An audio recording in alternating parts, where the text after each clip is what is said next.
अस्सलाम वालेकुम स्टूडेंट, कैसे हैं आप लोग। उम्मीद करता हूँ सब लोग ठीक होंगे, खैरियत से होंगे। तो स्टूडेंट, आज की इस वीडियो में हम CS507 information system quiz number 1 जो है वो सॉल्व करेंगे। तो वीडियो को स्टार्ट करने से पहले आप दोस्तों को बता दूं कि CS के तमाम सब्जेक्ट, इनके असाइनमेंट, क्विज और GDB की मैं पेड सर्विस प्रोवाइड कर रहा हूं। अगर कोई स्टूडेंट पेड बेसिस पे अपनी एक्टिविटीज़ करवाना चाहता है और मसरूफियात की वजह से वो अपनी एक्टिविटीज़ नहीं कर पाता, तो सामने स्क्रीन पे मेरा व्हाट्सएप नंबर है, इस पर रब्ता करके आप अपनी एक्टिविटीज़ अटेम्प्ट करवा सकते हैं। तो करते हैं आज के क्विज को स्टार्ट। एमसीक्यूज नंबर 1 है कि which of the following is not the internal source of information to a organization. तो स्टूडेंट, इसका जो करेक्ट आंसर है वो आपका है research result, which is not a internal source of information to a organization. तो इंटरनल सोर्स जो होते हैं वो रिसर्च रिजल्ट के इंटरनल सोर्स नहीं होते। Staff meeting, project proposal, distribution का स्टार्ट, ये आई थिंक डी है इसका करेक्ट आंसर, क्योंकि इंफॉर्मेशन तो आती है इसमें।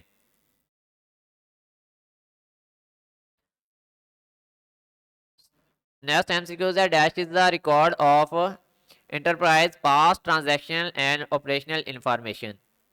तो स्टूडेंट, ये आपका करेक्ट आंसर जो है वो डाटा वेयर हाउस है। पेज नंबर 45 है, इसमें बताया गया है कि डाटा वेयर हाउस के अंदर ये आपको दिया गया है पैराग्राफ में, it is the primary ah record of enterprise past transactional and operational information. तो आपका जो करेक्ट आंसर है वो डाटा वेयर हाउस है।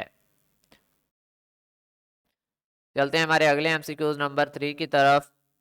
इसमें है कि dash of timely and accurate information help in proper decision making and meeting the organizational goal। Student, इसका जो करेक्ट आंसर है वो वायबिलिटी है। पेज नंबर है आपका 23 और कंक्लूजन वाले टॉपिक में ये दिया गया है कि viability of timely and accurate information help in proper. ठीक है, तो ये बेसिकली आपका आंसर क्या बना, वायबिलिटी जो है वो करेक्ट आंसर है आपका बी वाला। ठीक है, चलते हैं हमारे एमसीक्यूज नंबर 4 की तरफ।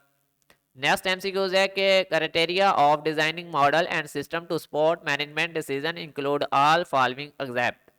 तो स्टूडेंट, इसका करेक्ट आंसर जो है वो ए है। ठीक है, ये वाला ऑप्शन जो है वो आपका हैंडआउट्स में नहीं दिया गया। पेज नंबर 43 है, यहाँ पे देखें रोबस्टनेस है, एज टू कंट्रोल है और सिंप्लिसिटी भी है, completeness of the relevant detail भी है, लेकिन ये ए वाला जो है वो डेलीकेट आपका ऑप्शन जो है वो वहां पे मौजूद है, हैंडआउट्स में नहीं है। तो करेक्ट आंसर यही है कि उन्होंने एग्जैक्ट पूछा है, नॉट पूछा है, तो यही आंसर आएगा।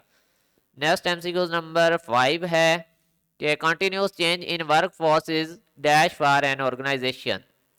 तो स्टूडेंट, इसका आंसर जो है वो हार्मफुल है। ठीक है, अगर किसी वर्क फोर्स में बार बार चेंज आ रहा है, ऑर्गेनाइजेशन स्टेबल नहीं है, तो वो उसके लिए खतरनाक होता है, हार्मफुल होता है। ठीक है, एक काम है, ठीक है, वो स्टेबल नहीं हो रहा, बार बार उसकी जो फोर्स है वो चेंज की जा रही है, कभी वो वर्क स्लो हो रहा है, कभी तेज हो रहा है, तो वो खतरनाक है कंपनी के लिए। ऑर्गेनाइजेशन आपकी तंजीम और कंपनी होती है, तो करेक्ट आंसर ये है। नेक्स्ट एमसीक्यू नंबर 6 है कि dash is use to record transactions of a routine and repetitive nature. Student, इसका करेक्ट आंसर है transaction processing system. Page number है 40 और हैंडआउट्स में ये मौजूद है कि this system is use to record transaction for routine and repetitive nature. तो ये है ट्रांजैक्शन प्रोसेसिंग सिस्टम। चलते हैं एमसीक्यूज नंबर 7 की तरफ कि a cheaper factor of production is the challenge to survival of a company in which of the following marketers. तो student, इसका जो करेक्ट आंसर है वो है कम्पिटेटिव मार्केट। पेज नंबर है आपका हैंडआउट्स में 26, इसमें दिया गया है कि cheaper factor of production is a challenge for the survival of a company is competitive market. ठीक है, तो ये करेक्ट आंसर है आपका। नेक्स्ट है जनाब आपका एमसीक्यू नंबर 8 के DSS involve the analysis of many units of data in a dash. तो स्टूडेंट, इसका करेक्ट आंसर बी है। पेज नंबर है जनाबे वाला 43, इसमें दिया गया है कि usually DSS involve the analysis of many units of data in a historic factions. ठीक है, तो ये हिस्ट्री फैशन आएगा आपका करेक्ट आंसर। ठीक है, एमसीक्यूज नंबर 9 है कि an organization should not implement the computer based information system if it is not meeting organization. तो स्टूडेंट, इसमें देखें स्टाफ रिक्वायरमेंट, बिजनेस रिक्वायरमेंट, तो मैनेजमेंट रिक्वायरमेंट आई थिंक इसमें आपका आंसर आएगा। मजीद आप लोगों ने इसको सर्च कर लेना है, इसमें थोड़ा सा डाउट है मुझे। ठीक है, मैनेजमेंट रिक्वायरमेंट आए, computer based information system is not, computer based में मैनेजमेंट आती है, इंफॉर्मेशन आती है, staff requirement, business requirement, information system if not meeting organization. तो स्टाफ लगाते हैं। चलें जी, एमसीक्यूज नंबर 10 है, डैश इज नॉट अ सब सिस्टम ऑफ CBIS। तो स्टूडेंट ये डाटा सिस्टम आपका करेक्ट आंसर है। ठीक है, अभी टाइम बड़ा है, एक्सप्लेन भी कर देता हूँ। पेज नंबर 40 है और यहाँ पे देखें तो सबसे पहले हमारे पास था मैनेजमेंट सिस्टम, यहाँ पे मौजूद है। और दूसरा हमारे पास था स्पोर्ट्स सिस्टम, वो भी यहाँ पे मौजूद है। और थर्ड नंबर पे था हमारे पास नॉलेज सिस्टम, वो भी यहाँ पे मौजूद है। जबकि डाटा सिस्टम जो हमारा लास्ट ऑप्शन है वो वहाँ पे मौजूद नहीं है हैंडआउट्स में, और वही उन्होंने यहाँ पे पूछा था, नॉट अ सब सिस्टम ऑफ CBIS। तो नॉट जो सब सिस्टम में नहीं आता, तो ये डाटा सिस्टम है।